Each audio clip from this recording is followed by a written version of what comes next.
Hi, everyone. Thank you for joining us this afternoon for our panel, Artists as Change Agents. On behalf of Cincinnati Museum Center, we're very honored to have the following artists with us, and I am going to be introducing the artist herself of the exhibit we will be talking about, Annie Ruth. Annie, thank you for joining us.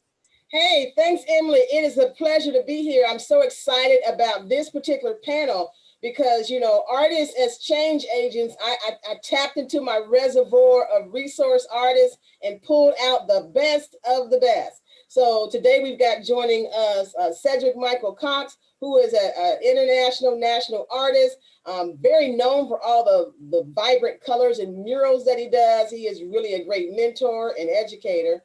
And then all the way from Nigeria, we have Kunle Adewale, who is the founder of Tender Arts Nigeria, and also the founder of Arts and Medicine Project, which is the largest arts and health network in the continent of Africa. So I'm actually proud to say I'm his play mama. I'm his adopted mama. I'm playing that role really great. And moderating us today is going to be the one and only Toilynn O'Neal Turner, who is the founding director of the Robert O'Neal Multicultural Arts Center, also known as ROMAC. And so she's going to actually be facilitating us through this conversation because there is so much that artists do, and we're going to dive right into that. So I'm going to turn the mic over to Toilynn O'Neal Turner and give her like a resounding applause. Toilynn. All right. Thank you, Annie, for that wonderful introduction. And thank you all for being here today. I think, you know, art is such an important aspect of change and growth in our community. And it is awesome to be able to have this dialogue with you guys today about how you all impact your communities, the people that you touch with your art. And what we're going to really delve in today is how you all individually make change with your art, and also how art just impacts the whole world, and how art touches upon not just culture and race, but also how it can be activism, how it can be healing, and also how it can just help to educate our community about all the things that we need to be talking about that we don't. And it does it in such a very calm and direct and indirect way. So I'm going to delve right into with a question to you guys, and I'm just going to call on you, and you all can just talk about how does your individual work and what you feel you've done as an artist has impacted change. And I'm going to start with you, Annie, just to be easy. You go ahead and share with us how you feel your work has impacted or caused change in our community. Oh my goodness, you know, Toilynn, I really didn't realize the impact of my work until I started getting feedback from students, from other artists who have been saying, wow, you have been, I mean, for decades, Annie Ruth, you have been a mentor, a teacher. You've shown me my role as an artist. You've taught me how to respect my work as an artist. And so not only a mentor to other artists, but also the other thing that's really come up about is using the art to really hit some sensitive topics. And here in the last year, we have hit sensitive topics of racism and racial trauma that needs healing. So through my poetry and through my visual art, I've talked about topics like colorism, making a change in that, self-esteem, self-worth, and the list goes on and on. But artists carry so much power. The biggest change is that I've helped artists recognize their power, and I actually need to do it even more. Awesome. Oh yeah, I totally concur with you, Annie, that's what your work does for me and for many of us that get an opportunity to see it. And Cedric, how do you feel that your work impacts and makes change in the community? Well, I think it began early on in my career when it wasn't really my career. It was when I was given a fellowship to study at the Glasgow School of Art in Scotland back in 1998. And I think, you know, with art has always been that way for me to communicate and to share with others I would not normally have the opportunity to communicate with. So therefore, me as an American in other countries, Scotland, a lot of them had preconceived notions of the African American experience, whether it was a preconceived notion of just trauma and heartache and pain, or it was just this idea of America just being a place where everything is easy. Whatever it was, sharing with them my experience, and then that reaching out into just knowing that I have a gift to share. And then after graduating and all that stuff, and then working with artworks in other communities, I became an art educator with that willingness to share my experience and my experience through art. So I think through education, that's when really art, I believe, has that impact to change. Going to the various schools from Marymount to Mason to South Avondale to Carson to anywhere, to St. Francis, where I work and teach at. I think education has been that key component that has allowed me to not only touch generations but different cultures, and yeah, that's important. Awesome. Thank you for that. And art education, people take that for granted, but it actually is one of the coolest tools and the best tools to kind of help kids even learn their other curriculum. And I think you are an excellent example of that inspiration with some of the kids that I know that you work with. Kunle, let's talk about what you feel your work does to impact change in the community. Thanks so much, Toilynn, for that incredible question. For me, I would say that the artists as drivers of social change for me will be a journey way back about 11 years ago, when I was just about to complete my program in the college, in the university. So after my final exams, I asked myself, what will I do differently? Because for me, I think because I can't go through life, or we can't keep going through life without asking questions. Like, everybody is doing the same thing, but what will stand you out? So for me, being able to process that question, what will I do differently, in a way define my leadership, my engagement, and my life's purpose. So as an artist, I started my journey way back teaching school kids. So I was a primary school teacher, just like my brother Cedric. So I was working with children in school, and amongst the children I was working with, some of them actually have a form of disability, right? Like autism, and some of them actually have some other disability in a way. But one of the things I realized is that art helps to promote inclusion even in the educational sector, because you realize some of these children that are disabled in a way, rather than being discriminated against because of their disability. Oftentimes I see them always want to come to the studio because the studio was like their world. So beyond doing numeracy, literacy, and some other things, they always love to come to the art studio because that feels like a safe space for them, where their creativity can be explored, can be expressed, they can be themselves. And that way they are not treated differently. Unknowing to me that, that was like a foundational journey for me for the kind of work I'll be doing, right? So having worked with children in primary school and then working with children, in a private school from the privileged background, then I ask myself, how about children from low-income families, in low-income community? How can they have access to quality education when it comes to art engagement? So I started exploring art for children in the slum area in Nigeria. Beyond that, also thinking about the therapeutic effect of the art, on this marginalized population in terms of mental health, empowerment, and also finding ways that art connects to children, adolescents, and young adults in the hospital. So I started working with children and other patients in the hospital in pediatric oncology in Nigeria way back 2014, working with children in sickle cell community, knowing fully well that Nigeria has the highest number of children or persons living with sickle cell in the world, the highest number, right, of persons. So being able to design a program that help them to socially connect, express, be themselves, without being, discriminated against, because there's so much stigma around, sickle cell anemia in Nigeria. So as an artist, as a change maker, right, I'm helping to use art to destigmatize, certain health-related issues in Nigeria, right? So because I believe very strongly that art plays a strong role in community relationship, right, in bringing people together, in ensuring that there's representation, there is inclusion, there is diversity, there is expression. People are not given permission to express themselves based on their ability or disability. Everybody is the same.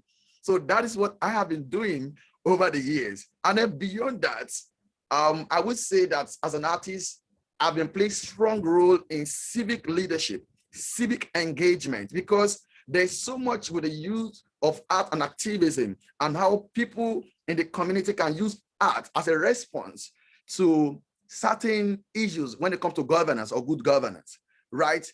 And through that, I've been able to found the Art in Medicine Fellowship Program in 2017 through the grant support of the US State Department. So I founded the Art in Medicine Fellowship Program because I realized that there are many young people out there who want to use their talent for social good. They want to do good, but there are no platforms. So Definitely. how about creating a community of art and health practitioners?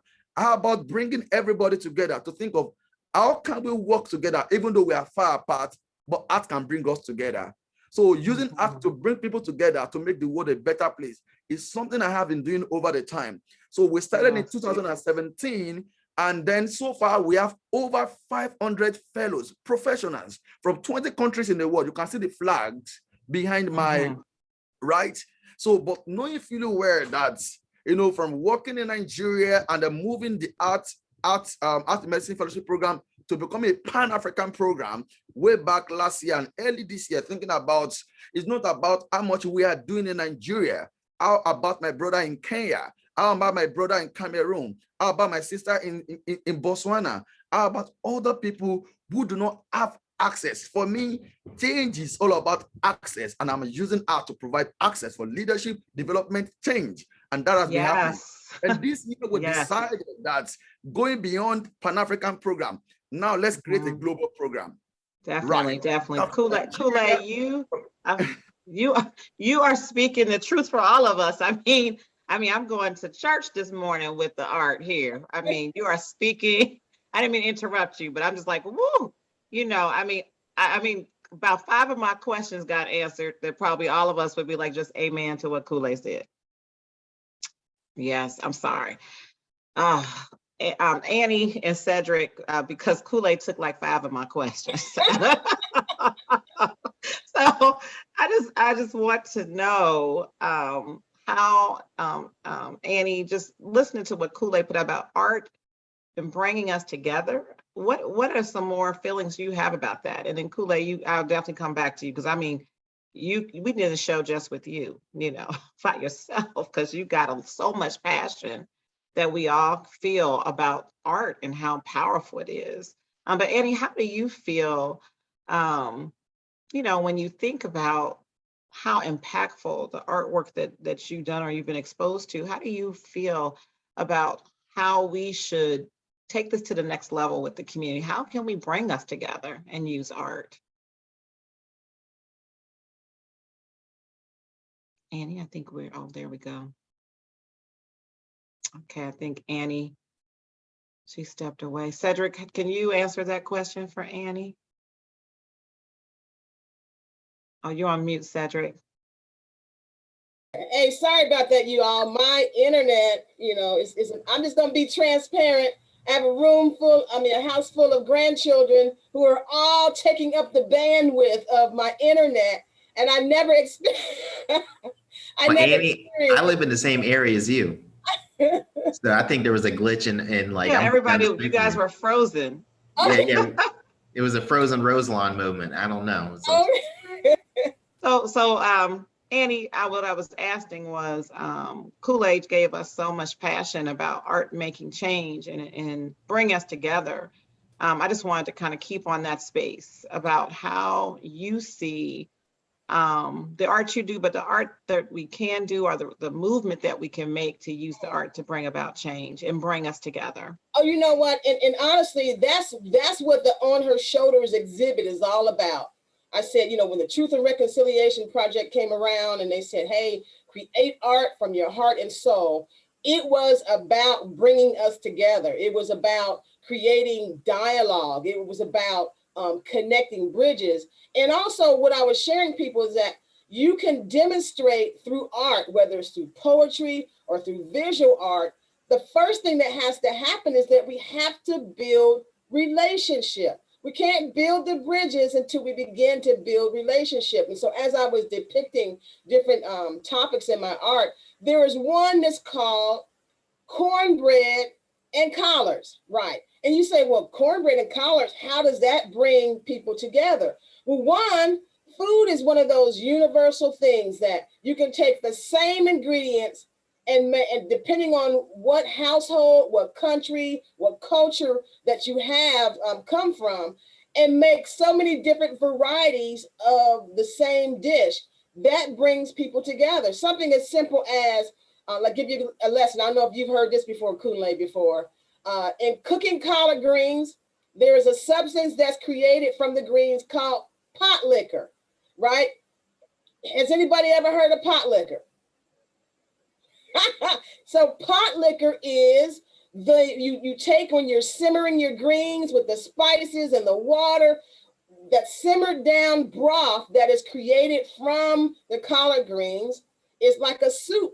And the great thing about that is, even though the way we cook greens, people think, oh, hey, this is an African-American tradition. It's also a tradition that was brought over from the continent of Africa, the way that the greens are simmered down. So just something as simple as that. And then you realize, okay, wow, greens are similar to other cultures, like from Spain and other places. That's just one example. We got on the cornbread example, we got on the cast iron skillet example, but it all stemmed from a piece of artwork called Cornbread and Collards. Just amazing enough, it's like another way of bringing folks together. There's a piece called We Wear the Mask. Well, what kind of, everybody can relate to the mask that we wear. So we can also dive deep into, as Black folks, the mask, and particularly Black women, the mask that we have to wear. So I think visual art is just really one of the great ways of bringing people together. And hopefully that was some good examples of how that can occur. Mm-hmm. And Cedric, when I look at your work, and just for our guests who have not had an opportunity to see Cedric Cox's work, he has so much intricacy and color. And I mean, he typically sometimes has some messaging in there. And I know a lot of that comes from you using art in a way in which people see it as, they see it as like, oh, it's a beautiful painting, but it has this power behind it. Talk about how you do that a little bit, and talk about some of the messaging that you have in your work. Well, I think, what I've learned in the past, I guess in the recent years, I used to have a hard time with my work actually trying to touch on social issues and concerns, and trying to touch on political views or how I felt about the state of the country, the state of the world, because I always found myself creating my own personal aesthetic of beauty, and sometimes that overrides the message, and sometimes the message becomes diluted. And I think over the years, because I've been given opportunities like the Taft Museum when I had an exhibition there, I was so inspired by all the subject matter I could have pulled from that exhibition to actually put into my work. That broadened my mind. And I broadened my mind to using various symbols, various things that are from popular culture, imagery, to where my work became not so abstract, to where I can actually pull in the rest of the world into my world, and therefore be able to communicate in a way that allows me to express my true passion towards beauty and color, but at the same time create imagery that shares a point of view or a message. The most recent celebration of me capturing that merger of community with my personal aesthetic was the Marymount mural, as well as the Artworks mural in Walnut Hills for the Manus Hotel. There were certain criteria that had to be met in regards to the subject matter and how it related to the triumph of what our contribution as African Americans to that community of Walnut Hills. But at the same time, I also wanted to talk about the transition from us as sharecroppers or slaves moving into the banks of the Ohio River and emerging into the communities like Walnut Hills and Avondale, and actually our progression and how we became business owners, how we became entrepreneurs. And as I was creating that mural and the design for the mural, I was really influenced by the experiences that I shared with other artists like Annie Ruth and Doria Maxbury, who ended up being the mural project manager. So it was through the experience of Black Art Speaks that I felt also more comfortable with taking subject matter that like, for example, with the Black Art Speaks mural, it was the Black Lives Matter mural, was the idea of family.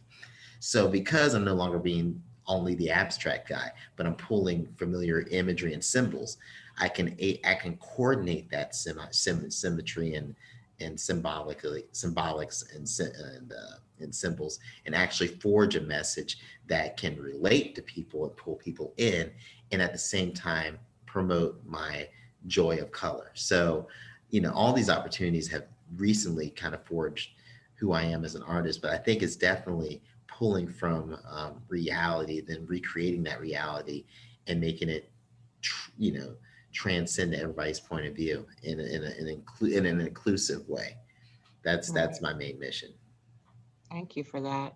And Kunle, I mean, just kind of going off what Cedric said about kind of like pulling in our realities and kind of what makes us do the work we do. I mean, the passion of what you put into your work, talking about health and mental health and social justice. What, if you don't mind, I mean, this is kind of getting a little personal, we're going to be comfortable in here. What is your real drive?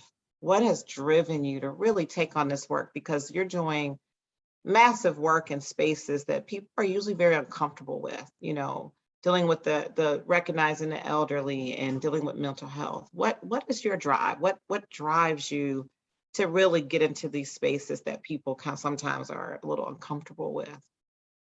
Thanks so much for that. For me as an artist, I've realized the power of art and what art can do.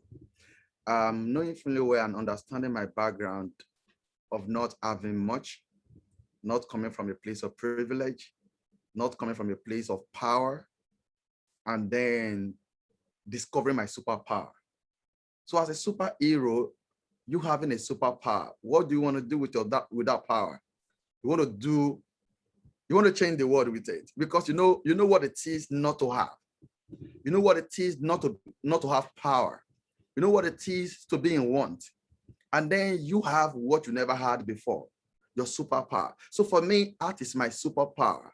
And what I'm doing with my superpower in using it to empower others. And using my superpower to empower others in a way that they can use art to tell their stories of things happening in their community. So I'm a visual artist, I'm a painter, but one of the things I've discovered is that I'm a connector, because I believe very strongly that one of my superpowers is being able to bring people together. And having that understanding is very important as an artist, because not all of us will keep painting murals like my brother Cedric. So as an artist, you must understand your place as an administrator, as a leader, because you realize in certain communities, the leaders there, somebody is in leadership position of an organization, but the person is not an artist.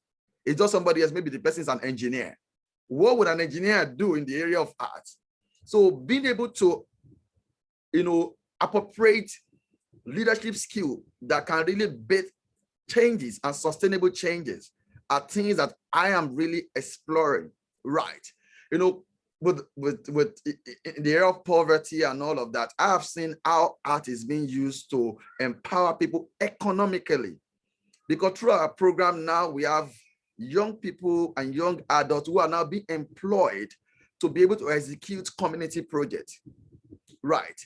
But this is a young man who is coming from a place of lack, and today now is giving people access to prosperity. Do you see that?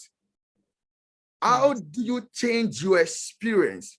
Now, sometimes we complain about what has happened to us, but then what can we change about what has happened to us? And how can we use that change as an exchange to empower others to experience change they are looking for. That is so true. I mean, I think all of us here, have experienced where we have recognized that art is an economic sustainability piece of our culture. And a lot of us look at our talent just as a gift versus a reality of art as a career, art as an empowerment piece. And how do we help to forge that for the next generation? And how do we make sure that our stories are preserved through art that are given to the next generation? And Annie, I thought I would throw this question at you, because you do a lot of work at that piece of sharing with the community educational pieces. And I thought it'd be nice for people to hear just how you do this work and why you are passionate about that education piece. Oh my goodness. I amazingly enough, and I share this, I call it my testimony. I share my testimony often because growing up, my mother told me from the time I was a very young child, she said, your art is a gift from God. But I'm gonna tell you what I wrestled with at first, because my mother battled with mental illness and she was always having nervous breakdowns. Even though I knew my art was a gift from God, there was that inner part of me that wanted to see my mother better, wanted to see her healed, right? So I actually started, even though I did my art and I did it well, I started on a career path to be a doctor. Because in my mind, in my young mind, mom was always having nervous breakdowns. So I was going to be a doctor and make her nerves go up. Imagine that's how we see it as a child. What happened, the consistent thing that happened was that every time I would bring some art home to show my mother a picture that I had created in school, she would say, "That's pretty, baby." And even when I drew pictures on all the blank pages of our family's encyclopedias, and believe me, encyclopedias were not cheap back then, and we weren't a rich family. I drew up every page. She didn't spank my butt. She said, "That's pretty, baby." And she went out and she got me some paper. But it wasn't until my 11th grade year in high school that I changed the course of my life to get off that doctor track. I had a car accident. I was in a car accident where I almost lost my life. And I realized that with this precious gift, it was the gift of art that is the healing mechanism. And that's when I got on my path of pursuing every area of using my art, not only to teach, but to heal. I noticed something when my mother would say, "That's pretty, baby." It did something for her countenance. It raised her spirits. It improved her health. And so I realized there was a formula there, that the art is not only a pretty picture on the wall, but that it can improve the status of mental health. As a young mother and my firstborn child, I tell you this is another testimony, had a stroke at birth, ingested the first bowel movement inside the womb into his lungs. And when they delivered him, he was on oxygen and tubes all through his body. And they're saying, oh, he might have developmental delays. But on discharge, what the doctor said to me, he said, "Your child's brain, the parts that died off, can be taught, because we don't use our brains to the full capacity. He can be taught. Other parts of the brain can be taught to do what the parts that died off." And what he said to me was, give him lots of stimulation and we'll follow him. And they followed him 2 years. I filled my son's room with color. I sang to him. I played with him. And to this day, we're talking about a grown 33-year-old man who is now the father of 3 sons himself and excelled beyond. And so I had a personal eyewitness testimony about following my passion, that not only does art teach, art heals for real. Definitely. Cedric, I'm gonna just keep on that art healing piece. Can you share with us, or do you mind sharing with us a time that you felt art healed you? You're on mute. Yeah. A time that art healed me. I think it was just growing up. I think, I was a shy kid at first and coming into my own self and my own skin. And I think, you know, when kids first understood that I had this ability, and when art teachers would, you know, take that time to say, look at what Cedric did. He did it like this. And I was starting to learn that I create the composition and take it to the edge of the paper where there's not a lot of difference between the foreground and background of what I do. When that started occurring, then it became easier for kids to talk to me and for me to talk to kids, because kids would ask, what do I do and how I did this? And I would share and I would teach. Actually, as I'm thinking back in 7th grade and even in 6th grade, I would teach other students, other friends of mine, how to draw. And they would be encouraged to kind of compete with me, but at the same time, share and teach others. It was kind of like a little art movement within people who did not really care that much about art at times. But then again, it gravitates into the art educational arena as well. But at the same time, there's this mentorship that has always been a part of what I do, whether it's working with the artists from Visionaries and Voices that later became assistants for me, to interns at UC.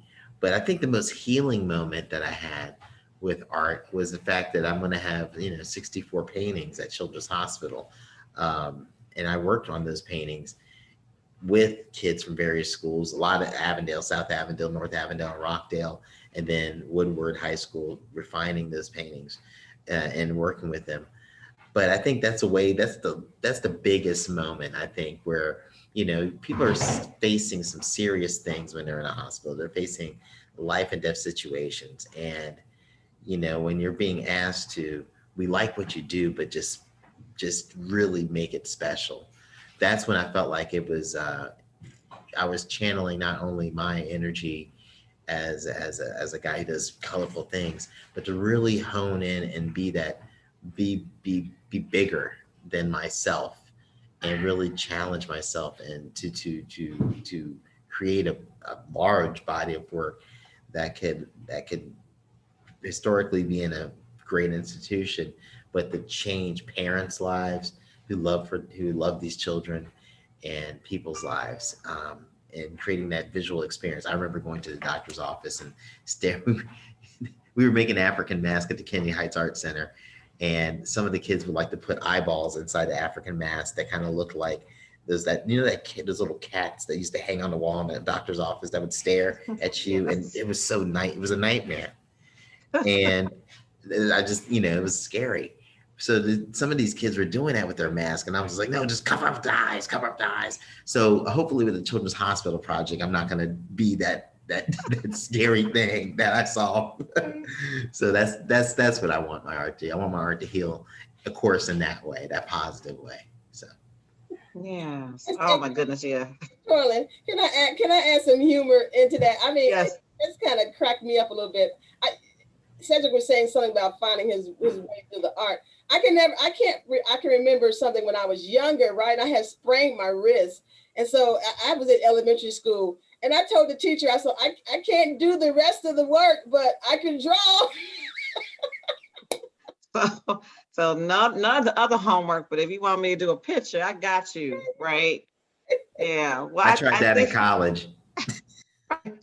Right. Well, I only got A's in art classes, and I tried to be a zoologist when I started my collegiate journey, and I love animals from afar now. But at the same time, it's amazing how your life trajectories change you, and the art has also been that healing space for me. I used a lot of the art to heal from my father passing, and it pushed me to be creative, and it pushed me to kind of make career changes and delve into developing what I'm developing now, because the art, I see the art moving things. And Kunle, you've had so many experiences just like everybody else on the panel, but coming from another continent and seeing the things that you live every day. And I'm just curious of what moment out of the many things that you've done on an international level has been something that really, really has impacted you personally. I mean, I'm sure you have tons of things, but I just want you to give me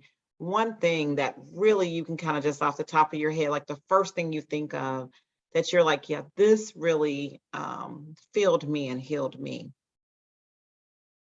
Thanks so much for that. I was almost going to make a reference to what Cedric and Mama Annie actually shared first, and then probably maybe I can respond to this from a personal experience. So I was that young man who actually was called names when I was in high school.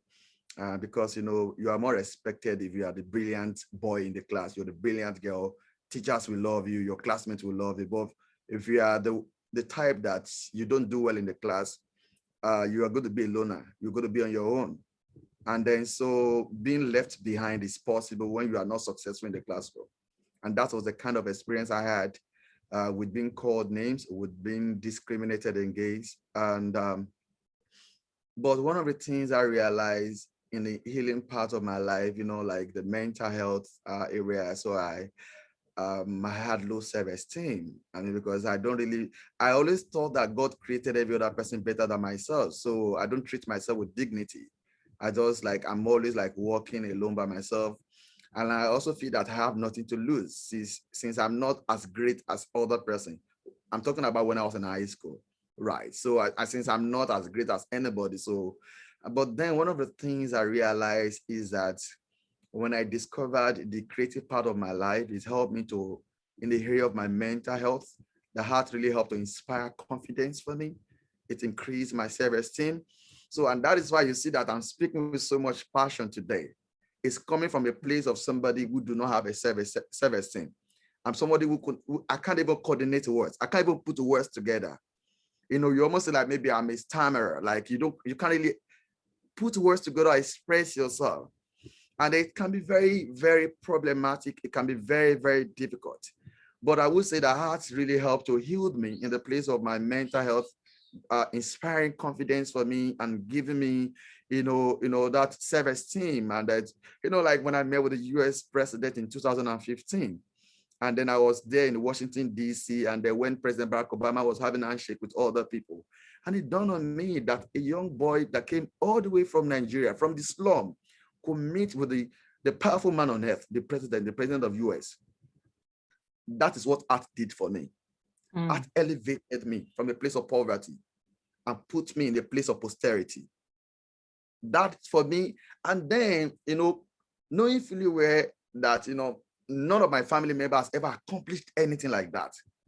That in a way today, has inspired other people to have confidence in their skills, in themselves, regardless. So for me, art as a healing was more like a process and a journey for me rather than what is now.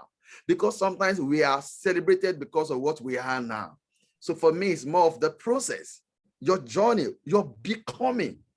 Because you've not seen Kunle Adewale, this is still a journey for me, right? You've not seen Cedric, this is a journey for Cedric. Cedric is becoming. You've not seen Annie Ruth. Annie Ruth is becoming. She has not become. It's all about the process. It's all about the journey, moving from point A to point B to C to D. Healing is a process. It's not so, it's continuous because we are all dealing with different trauma. We are dealing with different challenges. But today for me, art really helped me to overcome my childhood trauma and give me a place among the great. That is my response to the question you asked these two people. In responding to what you said about that moment of, being healed, I mean, in my global involvement and engagement. So I remembered when I was in California where, during the pandemic, let me put it that way, I had strong mental, I thought the world has come to an end. Each time I go out of my room, everywhere looked deserted. It felt like I was watching a sci-fi movie. I was like, wait, am I still on this continent? Am I still in this world? And then, but one of the things I realized was that during that process, that was the time I wrote my memoir, Atumbi, where I actually wrote my story. So I wrote my memoir in the midst of the pandemic because the art really helped me to have a rethinking and I look at the world from a positive side. The pandemic presents to us the negative side, but it also brought so much possibilities, and that's what I embraced. And then through that, today, my book is in North America, South America, in other parts in Africa, being healed mentally and most importantly, being able to express myself and articulate my journey. And today, all over the world, people are reading my story. That is what art can do. Moving you from point A to point B. Art is a journey, a lifetime journey. Definitely. And I think, I had a great mentor one time that told me to stop trying to make life a destination, right? And so you've talked so much about that life is a journey. And if you go through the journey, you'll actually enjoy life better than always trying to say, I got to get here, I need to be here, or I need to get this. And you hit upon one thing that I really wanted us to talk about. It's just the whole piece, 2020 was epic for so much in our society. I mean, a pandemic, racial awakening. Some of us was already woke, but it was a racial awakening for the world to see some of the things that were happening in our community. And many of us, including myself, and I know Annie and Kunle and all of us, and Cedric, we all used art to do work during that awakening, to make sure that we were not just proactive, but we were interactive, and try to get messages out. What type of things could you share with our guests that are listening to this about how they can continue this needed awakening and this needed impact that we need to have as a community? From your point of perspective as artists, but also your point of perspective from where you are in your life with your own impact that you do every day. And I know that's a heavy question, but I just thought I would throw that out. What can we give to those listening to us from our perspectives about what they need to do to make change, to deal with some of this trauma and to address some of these things that we need to be still continuously awoke on? So I'll start with Annie. Okay, and I was ready to dive into that one too, because I think one of the main things that happened even through 2020 was the processing of that. Take time to stop, right? Let it sink in and view it from using all of your senses. So look at just the whole critical thinking aspect of it. View it from your eyes, right?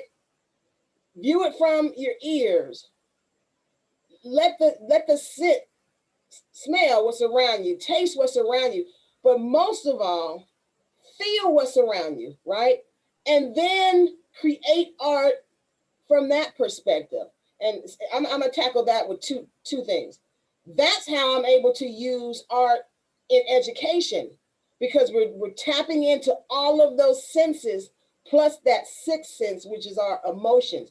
And you got this too during that time, Toilynn.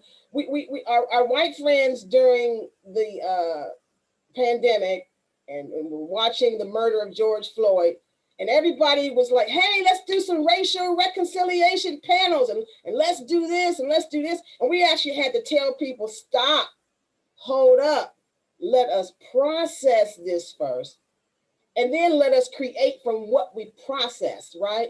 And I think that's one of the best ways that I can say, even to people who are not artists, because even what Kunle does in his Arts and Medicine project, it's not artists that are the fellows, it's doctors, it's teachers, it's attorneys. And he's actually showing them how to use art, the art form, whether it's music or painting or whatever, to process what they're doing in their respective fields and tap into their creative selves. Because what the big mistake is, and I'll get off this soapbox in a minute, when people think creatives, they just think artists.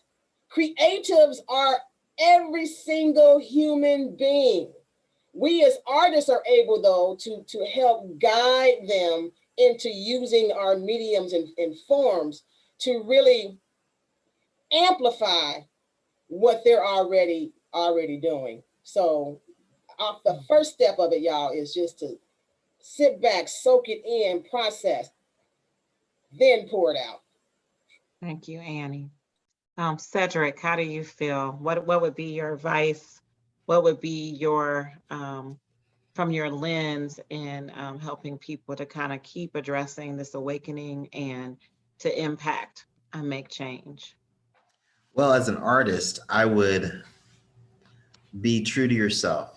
I think the more personal you make your work, the more universal it becomes. So as an artist who wants to tackle and use art as a way to heal, I think you need to talk about and be honest about your own personal experiences and be willing to stand behind that and to be able to carefully articulate that in hopes to want to share with all people. I think whether your view is popular or not popular, I think the more you are in tune with yourself and how you honestly feel, I think in being prepared to stand by that and share that in a way that all can understand, I think that's the first step. As far as the society itself healing, I agree with Annie. I think everybody has a creative light within them. And I think the people who are patrons of the arts, people who, are fans of the arts or go to art exhibitions, they're able to experience art in a different way that I will never. When I'm finished with the painting, it's over. I love it. I like it. I photograph it. I document it, but it's not the same as somebody who lives with it or who sees it for the first time. It's a different vibe and feeling, and they're able to react to it in a different way. But getting away from the artistic aspect of it, I think education is the key for people to heal from this trauma. And a lot of people felt, and there are a lot of people who consider themselves the others, that we as African Americans have a tendency of calling, anybody who maybe not has shared our experiences. I would want them to educate themselves about our history. I want them to understand some of the untold stories of our great triumphs and our great tremendous outcomes through such adversity. Once they understand where we're at and what we have done, they will understand who we are now. They'll understand that the history that was taught to them over the last, 40 or 50 years, prior to maybe now, has been a narrative of just us being unable to produce without the other's help, which is not true. Once both sides of politics stop worrying about the same narrative of slavery and start looking at the reality of what we've already have achieved, we can start asking for demanding, correction for what was taken from us after we've already obtained it, after such adversity. And they will understand why we want more and why we deserve more. But it's only through education and having this information accessible to all and taught in schools, or is everyone really going to understand our achievements, our greatness, and how the others have worked so diligently and so hard to take it away.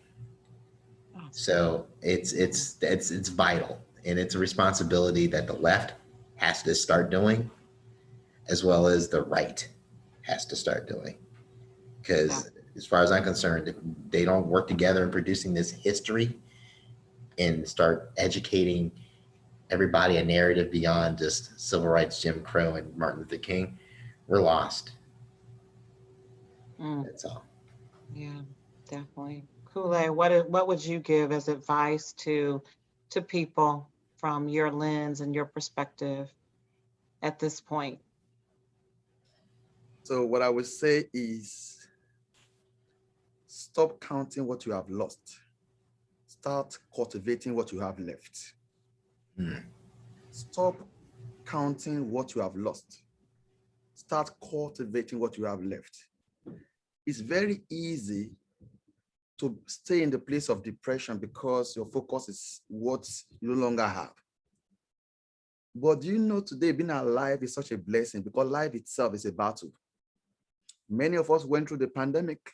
Not many people survived, but you are alive. Do you know that's a blessing?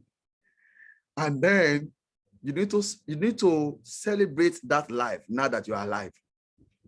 right? Because sometimes it's more about doing and doing. Like Mama said, why not stop and celebrate your wins? Your wins is being alive, being healthy is very key. It's very, very important, right? One of the things I did while I was in the US in California was like, I was, many things happening, but I was grateful for the gift of life. During my 39th birthday, my plan was to be in Athens in Greece. In fact, they've already booked my ticket. I was like, oh, I'm going to Greece for the first time. I'm going to Europe. And then the pandemic happened. I couldn't go. I was in my place in San Francisco. And then somebody sent me a gift of a flower in a small cup. But that flower, some part of it withered, some parts were still green. Do you know I kept this flower jar on my freezer for over 4-5 months? I kept staring at the flower. I saw the part that was withered. I saw the part that was still green for 5 months. And then it dawned on me, even though part of this flower is withered, but there's still something green about this flower. So look around you. There are still green areas in your life. There are still green areas in your community.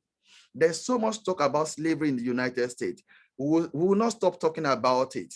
But there are other good things we should focus on. Let's celebrate what we have.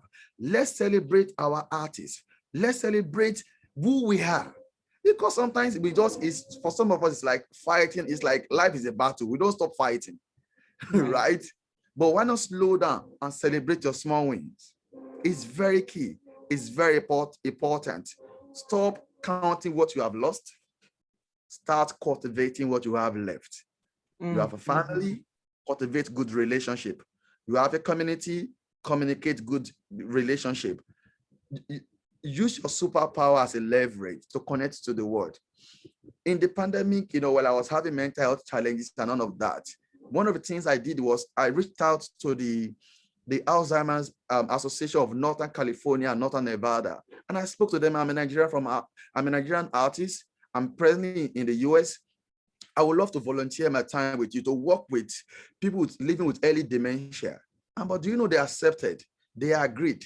For 6 months, I was using the technology as a leverage to help people that have early dementia. Normally, before the pandemic, these people will go visit the museum, they will go visit art gallery. But because of the pandemic and lockdown, they do not have access. But through technology, I provided access. I was looking for joy. I found joy by giving other people joy.